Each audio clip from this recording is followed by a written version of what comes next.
Welcome back to the Pride and Puck podcast. This is episode number 7. I've got another big guest on today. Hopefully I can get your name correct. Anya Grichina. I think that's right. Grichina. Yeah, close enough. Close enough. Anya Grichina. Thanks for coming on the podcast. My pleasure. Thank you for inviting me. We finally worked out a time that we could get both of us together after plenty of messages back and forth and busy lives. A cancellation. Yeah, busy lives. You've got a very interesting job. Do I? Yes, I do, as a matter of fact. I love my job. Yes, I am sexologist, sex and relationship counselor. Yeah, I would assume, I haven't discussed this with anyone else, but I would assume you're the first person with that occupation that's been on the podcast. On this podcast, yes, probably. It's a pretty small industry. In fact, I probably would go as far as to say I probably am the first sexologist who runs with hockey stick. Well, I think it's awesome that you get to help people for your job every day. I reckon that's cool. Yeah, I absolutely love my job. I really do. Yes. Tell us about your first introduction to ice hockey, because I know that people can probably tell by the accent that you've got that you didn't grow up in Australia. Indeed.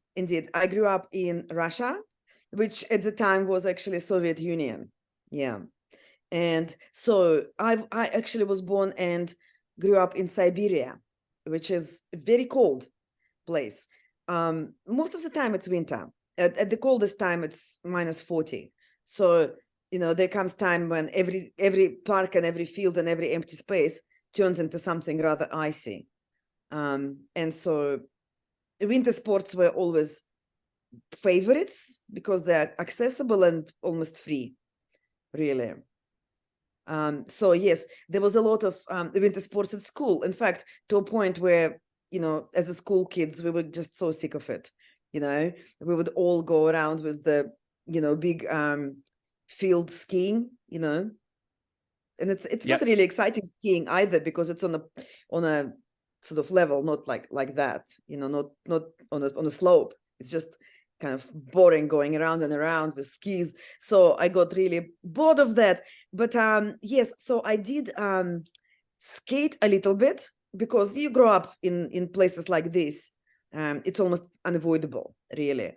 And so the most popular, because I was a girl, and it was kind of a little bit of skating around in figure skates. Yeah. So that was it in terms of kind of practical applications. But because winter sports were always so popular, they were the most kind of watched. So our ice hockey players were always heroes, and figure skaters as well. So that was kind of, yeah. And, I remember actually, it was so much easier to watch ice hockey because the field is so much smaller and the goals are small and you can keep everything within the site. Looking at the football field, oh my goodness, it's huge. Like how don't you lose your head? Like even just going from one spot to another. I think it's too big. We need to reduce the size of football field. And too many players. Reduce size of the players. So you've grown up over there, and obviously been introduced to ice hockey and figure skating and things like that from early age. And then you've moved to Australia, which is a totally different place to where you grew up.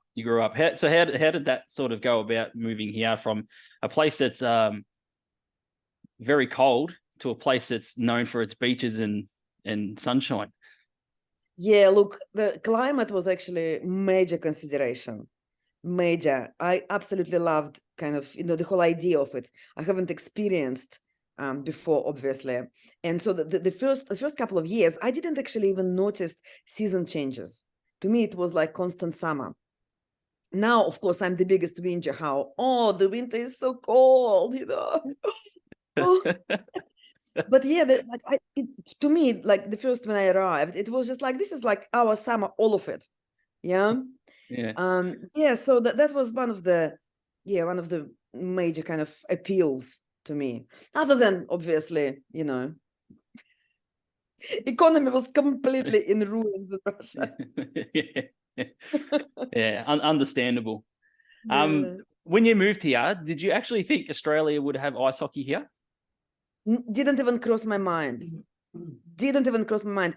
And as a matter of fact, because of the age when I arrived, it's just the age when you throw yourself in life and kind of, you know, everything kind of escalates, you know.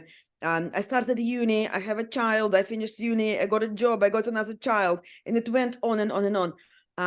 I didn't even have a hobby for most of my life, let alone considering all of these nuances, you know, what you actually attracted to in terms of, you know, how do you want to move your body. So yeah, no, didn't even cross my mind at all. I never thought I will put ice skates, you know, figure skates or anything on ever again. And of course, because if you're not looking for it, you don't see it. Yeah. And here it's just so subtle. The first time I actually realized there is an ice rink was in Canterbury, where I took my firstborn kid at the age of about 8. I think I find this Canterbury ice rink somehow because we moved into this area, and I'm going, oh wow, look, there is an ice rink. And so that's how, yeah, first time I kind of go, oh look, there you go. But then, you know, Canterbury was lovely. Shame to lose it. Yeah. Yeah, it's a common theme in Australia that we keep losing ice rinks, unfortunately. Yeah. It's just, that's right. It adds to the fact that there is no exposure whatsoever. There is, you know, no visibility of the sport. As exciting as winter sports can be, we just don't have exposure, right? And ice rinks being so invisible, it doesn't help. And how did you, joining Harbour Lights, how did you find them? How did you find the Harbour Lights? Well, first I find Stuart. And of course. shout out to Stuart. Stuart is kind of synonymous with Harbour Light, isn't he? Yeah, 100%. Yes, but I knew him before I knew that he plays ice hockey. Yeah, we met through music scene. Just right. Yeah. He's a DJ and, you know, quite talented musician as well. So we met through that, and became friends, became Facebook friends, and then I started seeing him posting pictures of, you know, playing hockey and hockey games and stuff like this. And so when the circumstances aligned in such a way that I was able to kind of, and in fact it was really beneficial. And so I asked him if I can join his team, and of course he was delighted. He would like anybody to join, and everybody. There's nobody more enthusiastic about ice hockey, especially queer ice hockey, than Stuart.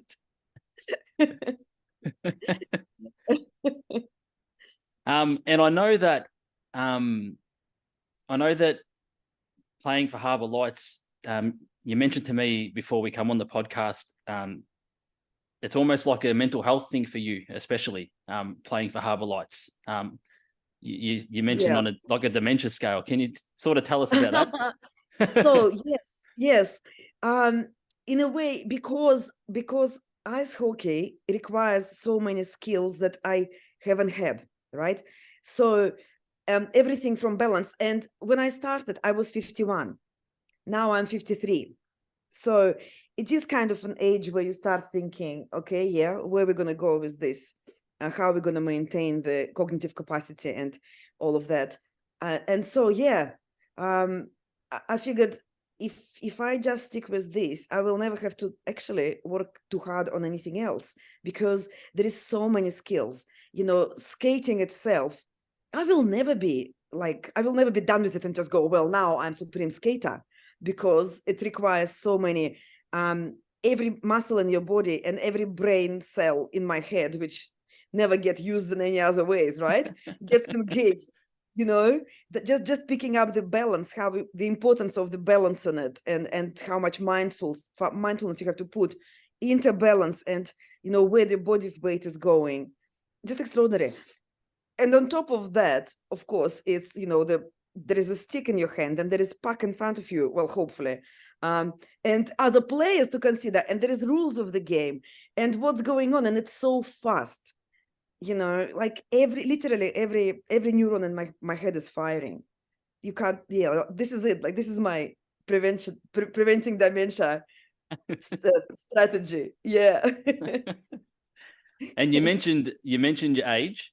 So I might bleep that out. I'll talk to you after, because people. Why? No. I'm very proud of my age. No. I don't know what's wrong with the world with all of this, you know. I mean, we live longer and longer, and so most of our lives we're going to be spending going, oh, I'm a bit embarrassed of my age. No, I'm very proud of my age. Thank you very much. Well, that's awesome, because I think you should be. Totally. Totally am. Joining at 51, can you tell us about that? What were the challenges of starting hockey at 51 over here? Oh gosh, you know what? Everything was kind of a challenge for a start, because when I was a kid, I was skating a little bit, right? In figure skates. And so when Stuart goes, so you can skate a little bit, right? Being Russian, I'm just going, yeah, I think I can. And so I kind of know my strengths and weaknesses, and I thought, for me, I need to commit to something, and it has to be social. It has to be sort of this social undertone to ice hockey, right? It's a team sport. I really, really needed that. Otherwise, I'm really poorly motivated. So, and another part of commitment was, if I invest in a pair of skates, because that's not a cheap piece of equipment, right? If I invest in piece of skates, I will stick to the sport, right? I will stick to training. That was my strategies, you know. It's all in strategy. And so he spent generously an hour with me downstairs in the shop, fitting all the skates on, right? And so here I was, like, you know, with my skates on, thinking I'm going to skate, right? And so I got on ice after about, 30 years not skating at all. And the first thing I realized, like, as wobbly as I was, I'm just like, oh, okay. And then I realized I can't actually stop, because in figure skates, you stop with the toe pick, right? And I was like, oh shit, I can't stop. Thanks goodness I wasn't going any fast. But I immediately just bumped into next person, you know, next to me. That was my way of stopping. And yes, I realized that I lied to Stuart. I'm not as good of a skater as I was. So it's sort of like a bit of a stereotype that if you come from a cold climate and snow, people think you can skate. Yeah. I mean, look, to large extent, if you take the bell curve, you know, take all of the Australians who can skate, take all the Europeans who can skate. Of course, there will be more Europeans who skate, right? Yeah, but I was very much out of practice, and I totally underestimated what difference the shape of the blade makes. It makes all the difference. The fact that it's a little bit curved and it has, you know, it doesn't have the toe pick, and a different in length. Oh my God, it's like, it was such a different experience. I had to start from scratch completely. Well, I'm very poor on ice skates, so I can't criticize anyone. Yes, you can criticize me. Everybody else does. And in terms of starting at that age, ice hockey, what have you found with yourself body-wise? Because you probably would have seen some changes since actually skating and even getting fitter and things like that. Have you noticed a lot of changes in your body? Interesting. You know, at this age, you notice things very differently, very easily. But the way how I notice it is when I lose a level of fitness. That is so easy to notice, right? If I'm not at the rink for like 3-4 weeks, oh, that's very noticeable right away. Yeah, it's a lot harder to kind of build it up again, very slow, but it's so easy to just like, oh, and even cardio fitness. You know, couple of sort of rolls around and it's just like, oh, that's tricky. Yeah. So I think it kind of gives you overall, I don't think it's even just the fitness as in physical fitness. I think it's overall great strategy for well-being. Yeah. The camaraderie that we have in the team, the support, great for social athletes. You know, I love just people cheering on me.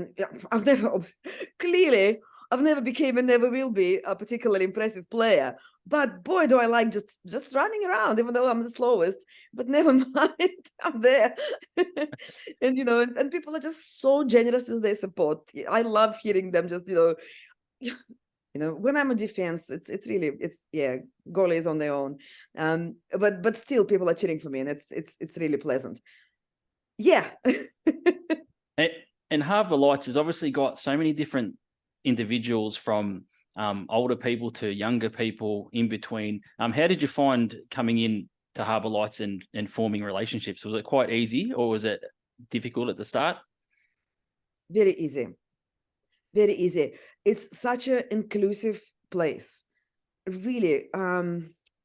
You know, like when you're in the ring, like in ice zoo, which is the rink which we're training mostly in, you know, you really kind of forget it's its own little world that we have created, with such a strong camaraderie in the team, and it is a mixed team. It's like LGBTQI and all kinds of allies. So you kind of forget really that there are places somewhere, not just in the world, but also in Australia, where this camaraderie doesn't exist. Yeah. This is such a beautiful, warm, friendly bubble. Just wonderful. Everybody reach out to each other. Everybody support each other. Yeah, it's just amazing. And you also mentioned to me when we were talking before the podcast that you found that what you loved about it was there's no gender divides within queer hockey. Oh my God, this is so important. Yeah, can you just explain that to the listeners? Well, so one of the so I believe that ice hockey does have this a bit of a bad image problem, right? It's perceived as really aggressive sport, and to extent it is. If you look at the games, you know, the NHL games, for example, not only they check into each other really quite aggressively, but they also occasionally have a punch up, right? Yeah. And I mean, look, I'm sure there are pockets of population which find this kind of stuff appealing, but I do think it kind of holds the sport back a little bit in terms of general acceptance. So, you know, trust queer people to kind of sort out that problem. Yeah. We don't have that problem. We have mixed teams with slightly different rules. So our rules are, it's non-contact.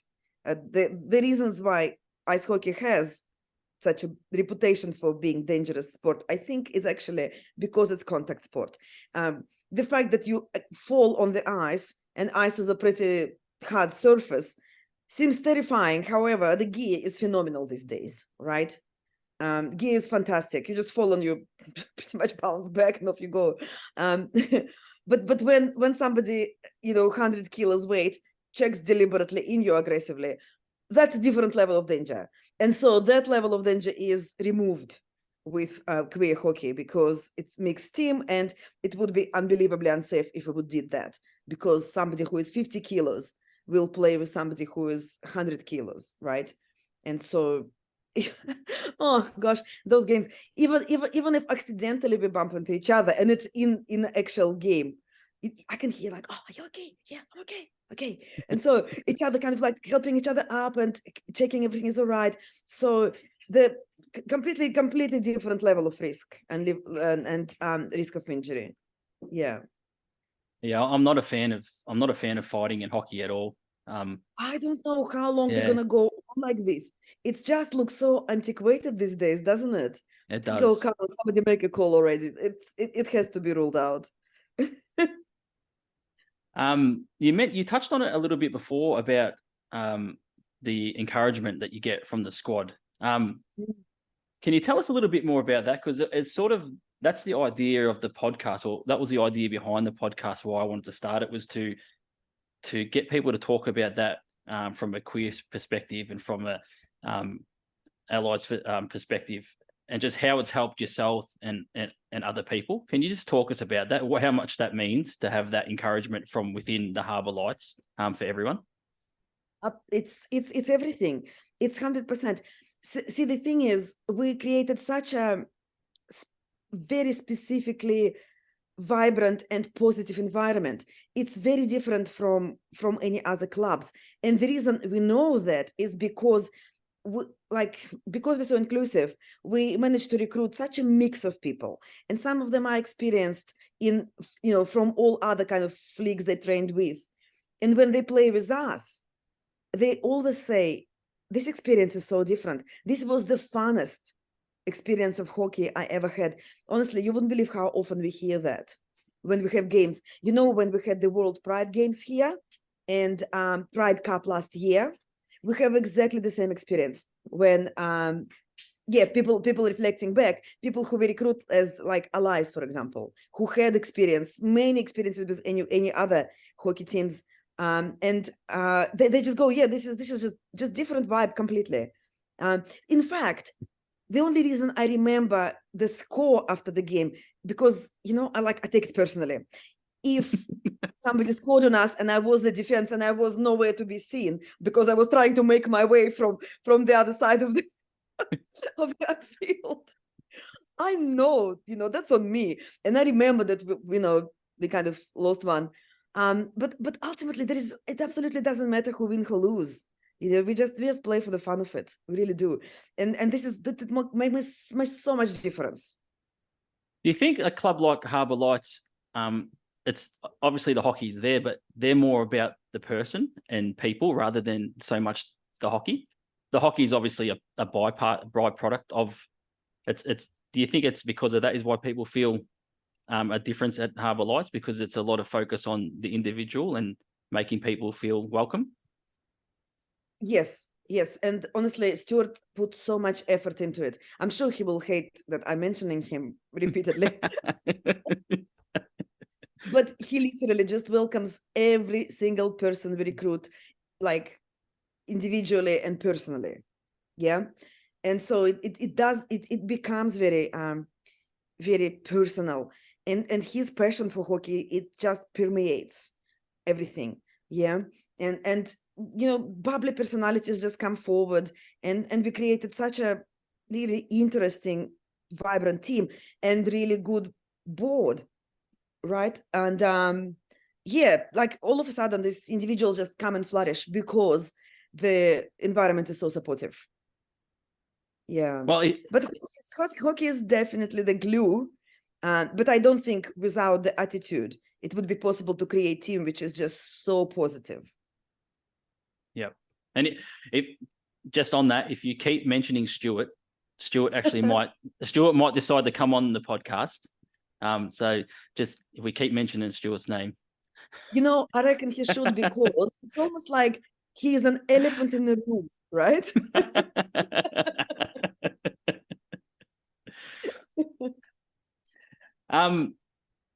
Given your professional background, was any of that sort of in terms of like relationships and things like that, did that help you at Harbour Lights? Almost sort of like a motherly figure? Good question. I don't know. I think it's more personality thing. In fact, in my job, it's like you kind of seem to be more of a background, when in here I often take a bit of a kind of almost like a mascot of a team, really, because I'm not a good player. I'm not really like good at anything specific, but just lead with enthusiasm, if anything. Yeah. Yeah. So I don't know if it's and I don't know if motherly role kicks in, because people who I'm interacting with are just so competent and so passionate. I think the numbers are just completely blurred. It's the only thing the only times I remember that I might be the oldest person here is when everybody is already like woof, completely like speeding across, and I'm just like, oh, okay, yeah, I'm coming, yep, coming. You shouldn't. Ultimately, You shouldn't downplay your game. Everyone's got an important role on the team. yes, and I'm a mascot.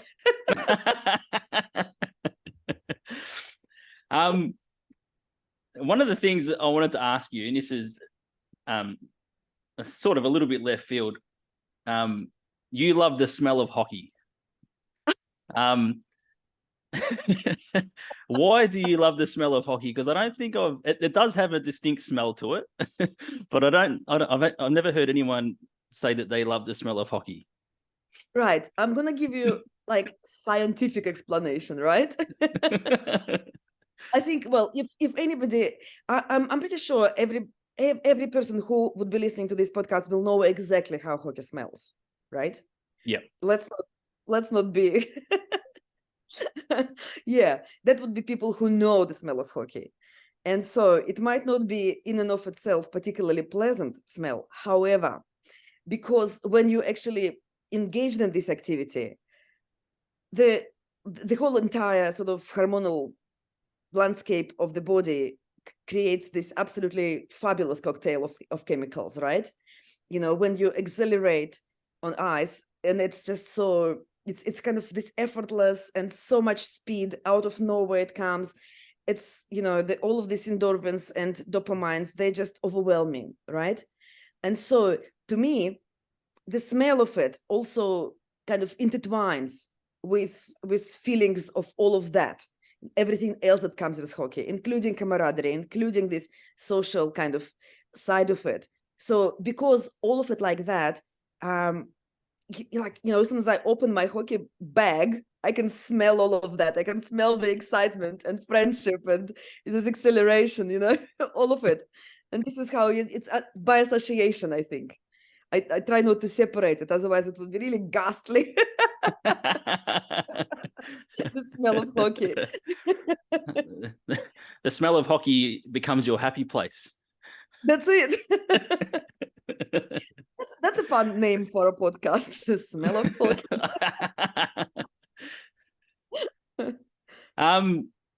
What's been your favorite moment since joining the Harbour Lights?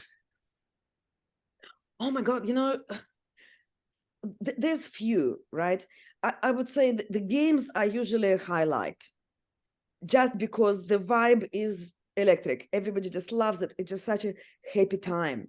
So, but oh my goodness, when we went to Melbourne, we spent entire day at the magnificent rink, Ice HQ, beautiful rink, and beautiful games were organized. And the entire day, like we spent the entire day either spectating or playing. And this is going to be an unforgettable day for me. It was the first games I actually played, right? That was really memorable. And of course, World Cup. You can't forget, because again, the vibe was just amazing. And even organizing it, even though it was, you know, well, it was quite an undertaking, let's face it. But the outcome was so great. So many happy people. Few people flew from interstate, but also even overseas, right? So it was quite lovely. Yeah, that is quite unforgettable as well. Yeah, but also, you know what? Probably my first and only amazing pass. It wasn't the first game ever. As I've mentioned, I'm not the best player. I'm never going to be deluded about that. But that was some kind of magic happened, and I just put the puck right from my stick onto the other player's stick. It will never. I can never recreate that. I don't know how it happened, right? And so it's still so sharp in my mind. Like, wow, did this even happen? I hope someone's got that on video.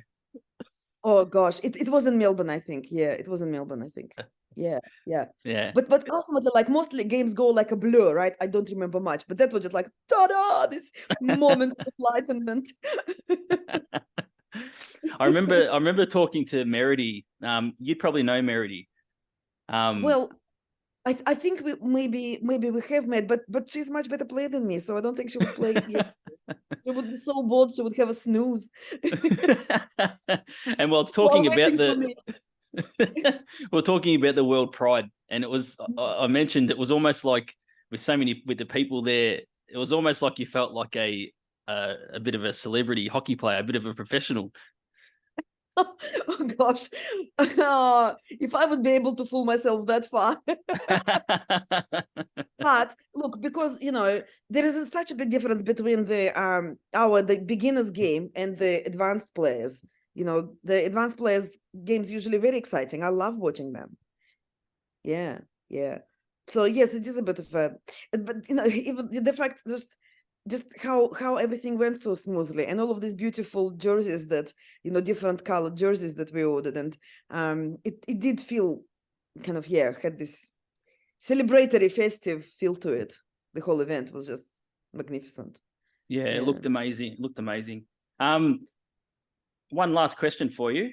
If a queer person or someone who is older in age was looking to get into sport, why would you recommend hockey, and why would you recommend Harbour Lights? Okay, so if it's a queer person and it's a person middle-aged, well, again, for the reason that they will be exercising not just their body but also their brain, right? You know how everybody it's now common discourse that preventing cognitive decline, you would need to keep your mind active. And these days, people kind of mistake things like scrolling Facebook for keeping your mind active. That's a misconception. But constantly learning new skills is keeping your mind active. And with hockey, as I said before, you will never run out of new things to learn. I mean, it will take you maybe a few months to even learn stopping as you skate, right? Let alone doing some of the tricky and amazing things. And it feels so good once you just, you try to learn something for months and months and months, and suddenly it comes together. And the feeling, just such a satisfaction out of it. Yeah. And the fitness aspect comes so effortlessly because you're pretty much consumed with other things, right? You're using your body, and next morning you used your body, but it comes kind of almost secondary to all of the other aspects of it. So it's such a lovely way of keeping fit and keeping sharp and keeping engaged, Yeah, I don't know, maybe other sports like that, but which sport give you such a lovely acceleration on such a hard surface? And why would you recommend Harbour Lights to people? What makes Harbour Lights so special? Yeah, look, I mean, I wish the queer hockey scene was bigger, but it's not so big. It's not very big scene. One of our players is actually former recovering US citizen, Dustin. He's from US originally, and it took him a while to discover Harbour Lights. And he's actually an interesting example of a queer person who didn't want to join a team which wasn't a queer team. Yeah. But once he go, oh, look, there's a gay hockey. He's there, right? And boy, he's a magnificent skater and player. Yeah. So it makes the difference. And because the scene is so small, in Sydney, pretty much as far as ice hockey, queer ice hockey, that's us. Yeah. Is there anything you want to plug before you go? Where can people find you or anything like that? Very easy to find me, intimatematters.com.au. That would be my website. And I would be delighted to hear from anyone who's queer or not. And if you share a love of hockey with me, then even better. a love and a smell of hockey. Yeah, that's right. Well, Anya, thanks for coming on the podcast. I really appreciate it. As I tell all the guests, it's so cool to get the support from people within these clubs who play for Harbour Lights or Southern Lights or whoever it is, just to tell these stories of how much people love these clubs and what it means to them. So thank you for coming on. I think we could do a part 2. We could have a laugh and that much to talk about. So I'll have to get you back on another season. But thank you for coming on. My pleasure. Thank you for inviting me.